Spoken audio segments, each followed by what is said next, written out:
On en vient maintenant à la démonstration, puisque c'est ça qui nous intéresse. Je vais arrêter mon partage et laisser Guillaume partager son écran pour qu'il nous montre en direct les différentes fonctionnalités de ce tableau de bord. Donc, déjà, avant de vous montrer le tableau de bord lui-même, je vais vous montrer où est-ce que vous pouvez le trouver. Et donc, là, on est sur la page d'accueil du site du PRITH, donc prith-bfc.fr. Et vous voyez que sur la page d'accueil, vous avez déjà un lien vers le tableau de bord interactif. Si vous voulez le retrouver, ainsi que toutes les anciennes versions du tableau de bord donc dit PDF, vous pouvez vous connecter à votre espace partenaire. Et sur la page d'accueil de votre espace partenaire, vous trouvez à nouveau un petit encart avec le lien vers le tableau de bord interactif.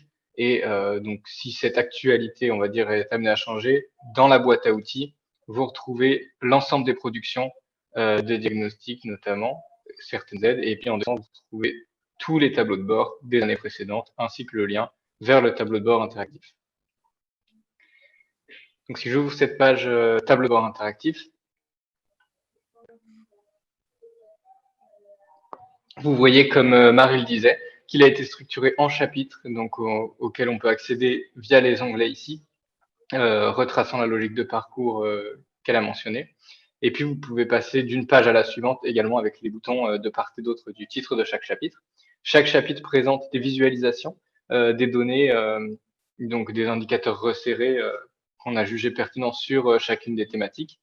Je vais vous proposer d'abord passer sur ce qui a été présenté dans les différents chapitres rapidement, et ensuite on se concentrera sur un ou deux chapitres pour voir l'ensemble des fonctionnalités du tableau de bord.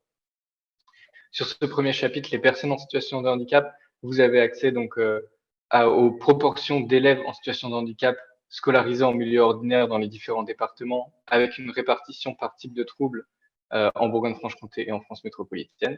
Et puis en dessous, vous voyez également le nombre de reconnaissances de la qualité de travailleur handicapé accordées par les différentes MDPH de la région Bourgogne-Franche-Comté.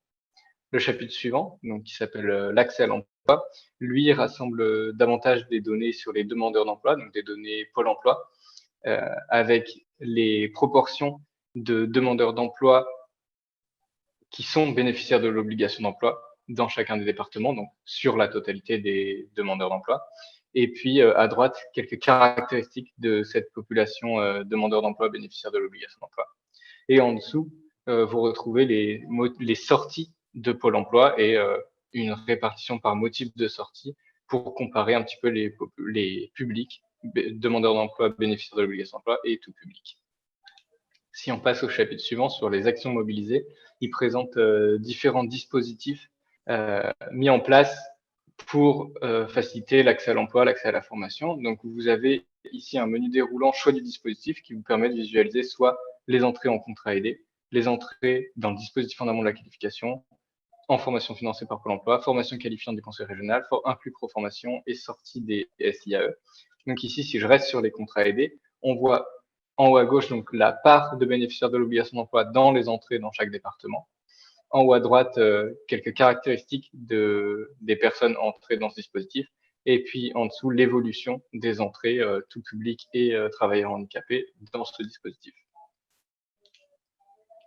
Le chapitre suivant, qui s'appelle la mobilisation du monde économique, rassemble davantage les données sur l'obligation d'emploi des travailleurs handicapés, avec notamment les taux d'emploi direct dans la fonction publique et dans le secteur privé. Donc attention, ils ne sont pas calculés exactement de la même manière, d'où cette mention, y compris les agents reclassés, et cette petite étoile qui vous donne le mode de calcul utilisé.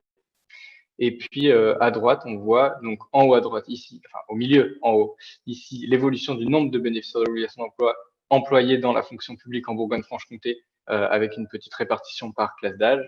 Et puis en dessous, de manière un peu similaire dans le privé, le nombre total de salariés employés dans les établissements assujettis à l'obligation d'emploi, et en dessous, le nombre de bénéficiaires de l'obligation d'emploi employés, en rouge en personnes physiques et en orange en équivalent temps plein. À droite, on a quelques caractéristiques sur les contrats des bénéficiaires de l'obligation d'emploi recrutés dans le privé. Et en haut, on a une petite cartographie des entreprises adaptées ou des ESAT de la région. Si on passe sur le maintien dans l'emploi, on a d'abord représenté une partie contexte qui représente les données notamment de sinistralité avec le nombre d'accidents du travail, l'évolution du nombre d'accidents du travail et du nombre d'arrêts de 60 jours ou plus. Et puis en dessous, quelques données sur les licenciements pour inaptitude, donc données venant de Pôle emploi, puisqu'on comme données, on est capable de retrouver les personnes une fois qu'elles sont inscrites à Pôle emploi suite à licenciement pour inaptitude. Et donc, on voit l'évolution de ces inscriptions suite à licenciement pour inaptitude à gauche et quelques caractéristiques des personnes qui sont inscrites à Pôle emploi suite à licenciement pour inaptitude. Et sur le cas du maintien, si on s'intéresse davantage à l'accompagnement, au maintien dans l'emploi, on va retrouver une page dédiée à ça, avec les données soit de la CARSAT, soit de Cap Emploi, où vous retrouvez en haut à gauche, le nombre de parcours d'accompagnement dans l'année.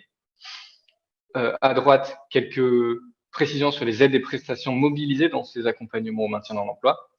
Et en bas, on va plutôt être sur les fins d'accompagnement, donc le nombre de parcours d'accompagnement clos, le nombre de fins d'accompagnement dans l'année. Et en bas à droite, les causes de ces fins d'accompagnement, donc notamment les maintiens réussis, et puis les autres causes qui peuvent exister. Si on vient préciser sur les différentes fonctionnalités proposées par ce tableau de bord, je vais revenir sur le chapitre les personnes en situation de handicap, par exemple. Comme le disait Marie, vous avez la possibilité de choisir un territoire, donc via le menu déroulant choix du territoire, d'intérêt pour mettre à jour toutes les visualisations sur lesquelles on a des données départementales disponibles. Si par exemple je sélectionne la Nièvre, on va voir que la courbe des RQTH accordées ne va plus représenter celle accordée dans l'ensemble de la Bourgogne-Franche-Comté, mais uniquement celle dans la Nièvre, et également le nombre d'élèves en situation de handicap par type de trouble est représenté dans la Nièvre.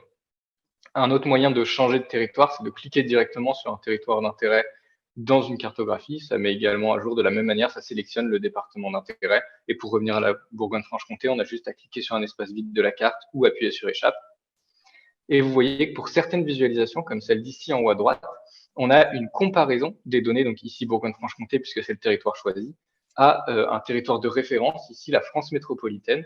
Et bien ce territoire de référence, ce territoire de comparaison, vous pouvez le changer également. Donc par exemple, ici, comparer un département, ici la Haute-Saône, avec les données Bourgogne-Franche-Comté. Et vous pouvez également, si vous êtes intéressé uniquement par les données Haute-Saône et que vous ne souhaitez pas les comparer à quoi que ce soit, il vous suffit de sélectionner le même territoire dans choix du territoire et territoire de comparaison. Et là, vous avez le vrai zoom départemental où vous avez uniquement les données du département d'intérêt. Vous aurez peut-être remarqué pendant toute cette présentation qu'en passant la souris sur certains éléments graphiques, vous avez les détails qui apparaissent, donc par exemple pour des proportions où on ne voit pas le chiffre, ou parfois il y a des détails supplémentaires qui rajoutent de l'information. Et puis je voulais aussi vous présenter un troisième menu déroulant qui existe dans plusieurs des chapitres. C'est le menu déroulant données qui vous permet de visualiser soit les données de la dernière année complète disponible, donc ici l'année 2021, ou du dernier premier semestre disponible. Ici, pour cette donnée, c'est encore le premier semestre 2021, mais vous verrez dans le tableau de bord, il y a des données où on a déjà la donnée premier semestre 2022, mais bien sûr pas encore la donnée année complète 2022. Donc parfois, le choisir données semestrielles permet d'avoir des données, certes pas sur une année complète, mais plus récentes. Et puis, certains chapitres ont un menu déroulant spécifique à eux. Par exemple, dans les actions mobilisées, on a le choix du dispositif qui est un menu déroulant qui n'existe que dans ce chapitre-là. Les dernières fonctionnalités dont je vais vous parler, bon, bien sûr, en bas à droite, vous pouvez ici mettre en plein écran, ici, juste à la gauche, le bouton télécharger qui vous permet en fait d'exporter tout ou partie de ce tableau de bord. Soit image, ce qui va vous faire en fait une sorte de capture d'écran de la page que vous voyez. Soit vous pouvez exporter également en PowerPoint ou en PDF. Par exemple, je vais ici sélectionner PDF. Et on peut choisir d'exporter soit la page sur laquelle on est, soit les feuilles que l'on choisit dans le classeur, voire l'ensemble des pages du classeur, et bien mettre à jour le format pour être sur un format assez grand pour être lisible. Notamment, là, je vais choisir un A4, bien mettre en paysage pour que le grossissement soit adapté. Ça vous permet d'avoir une version soit imprimable, soit que vous pouvez partager par mail sans forcément forcer la personne à aller chercher elle-même les mêmes données sur le tableau de bord. Et notamment, si vous avez fait une extraction, là, j'ai fait une extraction pour le département qui m'intéresse. Ça me permet d'avoir en fait des slides déjà prêts à présenter avec toutes les visualisations focalisées sur le territoire que j'ai choisi. Et donc, vous retrouvez toutes les pages du tableau de bord avec les paramètres sélectionnés.